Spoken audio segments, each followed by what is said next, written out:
Nafsu makannya pun harus kita lihat nih. Kalau domba dia makannya wah bersemangat, itu pasti dipastikan sehat. Tapi kalau misalnya agak lesu, tidak mau makan, nah harus mulai wanti-wanti nih sobat kandang, kira-kira kenapa sih domba tersebut. Nah, kegiatan biosecurity ada apa aja sih?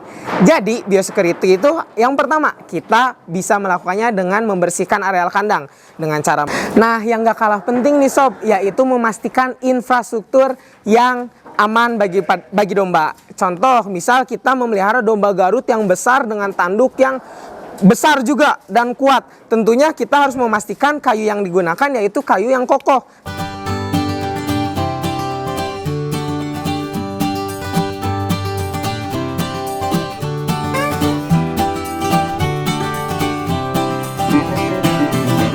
Halo sobat kandang, balik lagi bersama saya Babang Tuil. Hari ini Babang Tuil comeback lagi nih di kandang Young Farmer Farm Cileunyi. Nah, hari ini Babang Tuil mau ngajak sobat kandang sekalian buat mengenal manajemen pengendalian penyakit di kandang Young Farmer Farm. Karena ternyata sobat kandang masih banyaknya yang bertanya-tanya soal bagaimana sih cara mengendalikan penyakit di kandang Young Farmer Farm, bagaimana sih cara menanganinya, bagaimana cara mencegahnya dan menjauhi resiko-resiko tersebut. Nah, makin penasaran kan? Tapi sebelum itu jangan lupa like, comment, subscribe dan juga share konten-konten Young Farmer Farm ke sobat kandang lainnya. Nah, udah gak sabar kan? Ayo mari ikut Babang Tuil untuk lihat manajemen pengendalian penyakit di kandang Young Farmer Farm. Let's go!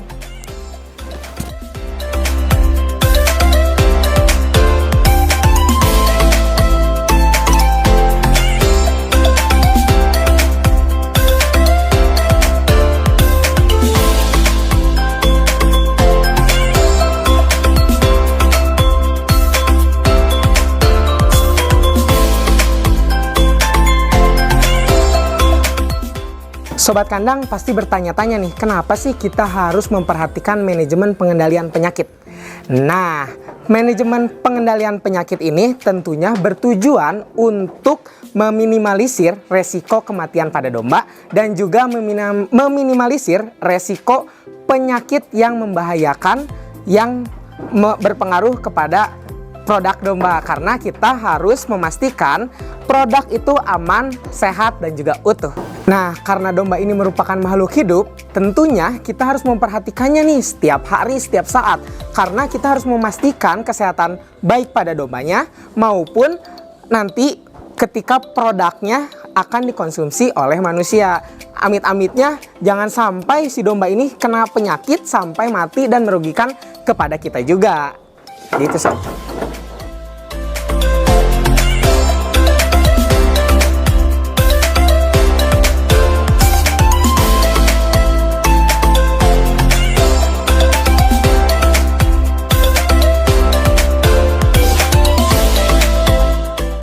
Nah, sebelum Babang Tuil membahas manajemen pengendalian penyakit pada domba, Babang Tuil mau ngenalin dulu nih ciri-ciri domba yang sehat itu seperti apa ya. Nah, ini ada domba bernama Raya. Bisa dilihat sama sobat kandang, dia gagah, keren, sehat, lincah. Nah, ciri-cirinya tentunya domba harus memiliki gerak yang cepat, lincah, responsif. Terus juga dari bulu atau rambut bisa dilihat cerah, halus, dan tidak kasar, kulitnya pun baik gitu. Terus juga kalau dilihat dari matanya tuh cerah, tidak ada penyakit mata, tidak belekan atau pink eye. Terus kalau misalnya hidung tuh pastikan lembab, jadi agak sedikit basah. Nafsu makannya pun harus kita lihat nih, kalau domba dia makannya wah bersemangat, itu pasti dipastikan sehat. Tapi kalau misalnya agak lesu, tidak mau makan, nah harus mulai wanti-wanti nih sobat kandang, kira-kira kenapa sih domba tersebut. Terus juga suhu tubuhnya, kita juga harus pastikan suhu tubuhnya itu optimal di 38,5 sampai 39. Jadi kalau misalnya domba terasa diam aja, pas dicek termometer ternyata panas, kemungkinan domba tersebut demam. Nah, itulah ciri-ciri domba yang sehat. Langsung aja sekarang kita bahas manajemen pengendalian penyakit pada domba. Let's go. Nah, manajemen pengendalian resiko penyakit ini dikelompokkan menjadi 3 bagian. Yang pertama, manajemen pencegahan pengendalian resiko penyakit di areal kandang. Yang kedua, manajemen pengendalian penyakit pada domba yang baru datang. Dan yang ketiga, manajemen pengendalian penyakit pada domba selama proses pemeliharaan. Penasaran kegiatannya ngapain aja sih? Maka dari itu langsung aja kita bahas satu-satu. Let's go! Bagaimana sih cara mencegah penyakit? Tentunya kita sebagai Yongkru harus melakukan tindakan-tindakan untuk mencegah penyakit masuk nih sob. Tentunya kita harus melakukan biosecurity. Biosecurity adalah tindakan pengendalian wabah penyakit dengan tujuan mencegah semua kontak dengan ternak tertular sehingga wabah penyakit dapat diminimalisir. Nah, kegiatan biosecurity ada apa aja sih? Jadi, biosecurity itu yang pertama, kita bisa melakukannya dengan membersihkan areal kandang dengan cara menyapunya. Yang kedua, kita semprot areal kandang dengan cairan disinfektan, baik lantai, terus dinding-dinding kandang, dan juga peralatan-peralatan kandang gitu untuk menjauhkan virus-virus yang tersarang di benda-benda tersebut. Dan juga agar patogen bibit penyakit tidak berkembang dan dipastikan mati. Yang ketiga, kita harus menyiapkan kandang karantina. Kandang karantina ini berfungsi untuk kandang isolasi ternak-ternak yang sakit atau ternak yang baru datang dari luar areal kandang. Terus juga yang keempat nih, kita harus melakukan pengecekan pada domba-domba yang baru datang. Kita cek dari mulai mata, terus juga gigi, kaki, serta bagian-bagian tubuh domba nih. Kita cek juga keaktifannya, apakah mengindikasikan ciri-ciri domba tersebut terserang penyakit atau tidak. Nah, yang kelima, kita melakukan treatment dengan memberikan obat-obat khusus nih, seperti vitamin, antibiotik, dan juga obat-obat untuk menyembuhkan penyakit-penyakit pada domba yang terindikasi. Nah, bagaimana sih treatment atau manajemen pencegahan penyakit pada domba-domba yang baru datang? Yang pertama, pastikan domba ditempatkan pada kandang dengan bobot yang seragam. Apabila ada selisih pun, selisihnya maksimal 5 kilo aja ya sob. Nah, yang kedua, kita pastikan di kandang sudah tersedia pakan dengan nutrisi yang memadai dan juga air minum dengan kondisi ad libitum sehingga domba tidak kelaparan dan juga tidak kehausan. Yang ketiga, kita pastikan cek domba keadaannya seperti apa. Apakah ada yang mengindikasikan penyakit seperti dia lemas, letih, lesu, atau mungkin tidak mau makan. Nah, kalau misalnya sobat kandang menemukan domba seperti itu, langsung saja dipisahkan ke kandang karantina dan lakukan treatment khusus seperti memberi vitamin, antibiotik, obat cacing, atau obat-obat khusus sesuai dengan penyakit atau diagnosanya. Gitu sob. Nah, yang gak kalah penting nih sob, yaitu memastikan infrastruktur yang aman bagi domba. Contoh, misal kita memelihara domba Garut yang besar dengan tanduk yang besar juga dan kuat. Tentunya kita harus memastikan kayu yang digunakan yaitu kayu yang kokoh dan tahan lama, seperti kayu jabon contohnya. Sementara kalau misalnya kita menggunakan kandang dengan tipe galvanis, tentunya akan merugikan, akan gampang rusak dan melukai domba. Terus juga kita harus pastikan alas kandang baik, tidak ada yang rapuh, tidak ada yang rusak, dan tidak ada yang bolong. Dinding kandang, pintu kandang, bak pakan, air minum, dan infrastruktur lainnya yang bisa menunjang kenyamanan pada domba dan tidak melukai domba. Oke, setelah kita tadi bahas manajemen pengendalian penyakit pada domba yang baru datang, kita sekarang akan bahas manajemen pengendalian penyakit pada domba ketika pemeliharaan. Yang pertama, kita harus memastikan nutrisinya tercukupi dengan memastikan kualitas pakan yang baik. Di Yong Farmer Farm kita menggunakan silase dengan kualitas terbaik dan juga konsentrat dengan kualitas terbaik. Kita memberikan pakan 4 kali sehari, pagi 2 kali dan juga sore 2 kali. Ketika domba kekurangan makan, kita tambah lagi nih makannya. Jadi pastinya nutrisinya terpenuhi, tercukupi, dan domba tidak kelaparan. Lalu kita kasih minum yang ad libitum. Kita ganti juga 2-3 kali dalam sehari agar tidak kotor dan tidak menjadi sarang penyakit.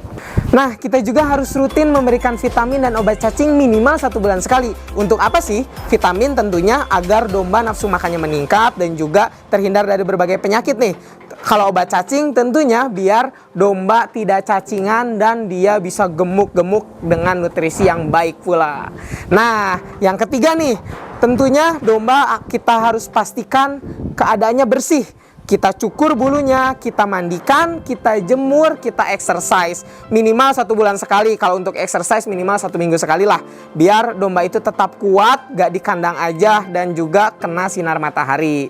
Terus juga kita pastikan domba dipotong kukunya yang sudah panjang biar tidak melukai dia, dan juga tidak ada penyakit X atau O pada kaki domba. Kira-kira ada gak ya domba yang terindikasi penyakit? Kalau ada yang terindikasi penyakit, langsung kita tangani.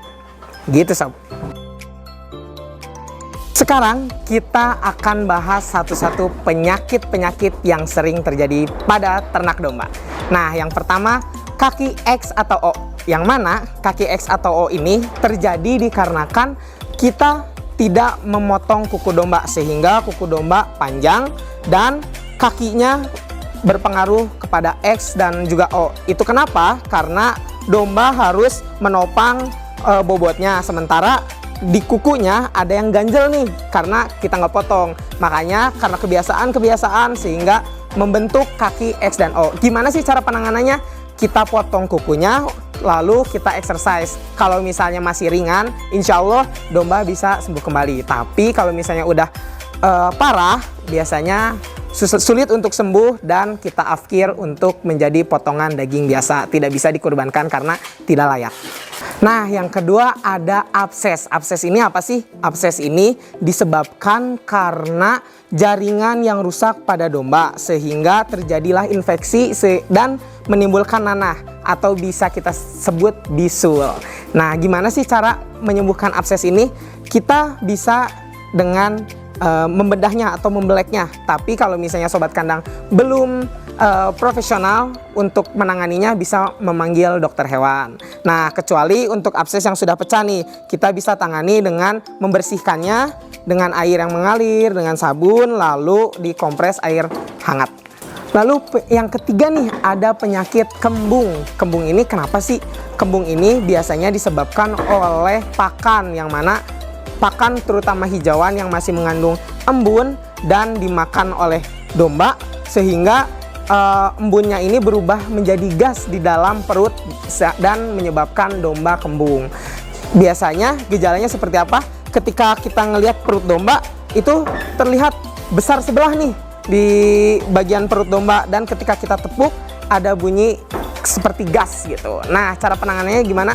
Kalau untuk yang ringan bisa kita exercise, kita keluarkan. Tapi kalau untuk yang berat atau yang susah bisa kita tusuk di bagian perutnya. Tapi jangan sembarangan, tentunya harus atas pengawasan dokter hewan. Nah, yang selanjutnya mastitis. Mastitis ini biasanya terjadi pada domba-domba betina yang menyusui, yang mana biasanya dikarenakan susunya tidak keluar sepenuhnya dari ambing, sehingga susu tersebut mengumpul dan membusuk di dalam ambing gitu. Nah, cara penanganannya seperti apa?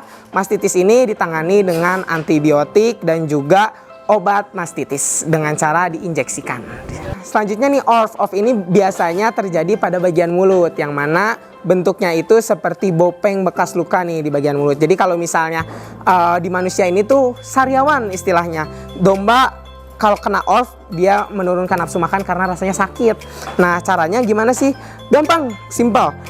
Kalian hanya perlu memoteknya saja, ORF-nya sampai bersih, atau bisa juga digosok menggunakan lap dengan dicelupkan air hangat. Nah, setelah bersih, kalau misalnya nanti berdarah, jangan khawatir, itu normal. Kasih aja limoxin atau betadine untuk memberhentikan pendarahan. Lakukan secara rutin sampai ORF benar-benar hilang. Selanjutnya, pink eye. Pink eye ini sakit mata nih, disebabkan biasanya karena bakteri, yang mana pink eye juga merupakan salah satu penyakit menular, sehingga harus cepat-cepat ditangani. Ciri-cirinya, matanya merah, kalau misalnya yang parah dia bisa belekan dan juga matanya tertutup, bahkan sampai berubah warna menjadi abu. Caranya seperti apa sih? Cukup dibersihkan bagian matanya, lalu diberi obat yang bernama Super Tetra. Nah, dilakukan juga secara rutin sampai pink eye benar-benar hilang. Nah, selanjutnya nih ada skabies. Skabies ini merupakan penyakit kulit yang mana rasanya tuh gatal pada domba. Jadi semacam bintik-bintik dan nanti bagian kulitnya tuh mengeras gitu. Ini penyebabnya apa sih? Biasanya dia penyebabnya karena tungau. Jadi tentunya untuk pencegahannya kita harus membersihkan areal kandang secara rutin dan juga disinfektan. Nah, untuk pengendalian penyakit pada domba yang sudah terkena skabies, caranya seperti apa? Tentunya kita hanya perlu memberi treatment, salah satunya menyuntikkan ivermectin dengan cara injeksi. Dan tentunya domba harus dibersihkan, dimandikan, dijemur, dan di-exercise. Wah, ternyata banyak sekali ya treatment manajemen pengendalian penyakit pada domba, dari mulai manajemen pengendalian penyakit di areal kandang, manajemen pengendalian penyakit pada saat domba datang, dan manajemen pengendalian penyakit ketika domba dipelihara. Nah, jadi kita harus memperhatikan dengan baik dan benar nih, karena tentunya manajemen yang baik akan menghasilkan domba yang sehat, aman, dan utuh juga produknya, sehingga layak untuk dikonsumsi dan untuk dijadikan ibadah baik untuk kurban, akikah, dan lainnya. Nah, tentunya kita nggak cuma harus merhatiin ayang aja nih, domba juga harus diperhatiin ya sob. Oke, Babang Tuil mengucapkan terima kasih banyak buat teman-teman yang sudah setia dan semangat nemenin Babang Tuil untuk mengenal manajemen pengendalian penyakit pada domba. Selanjutnya mau bahas apa? Yuk tulis di kolom komentar. Sampai ketemu di konten-konten selanjutnya. Tapi jangan lupa untuk like, comment, subscribe, serta share konten-konten yang Farmer Farm ke sobat kandang lainnya. Terima kasih banyak dari Babang Tuil. Maju terus peternak Indonesia, bangga menjadi peternak Indonesia. Bye-bye.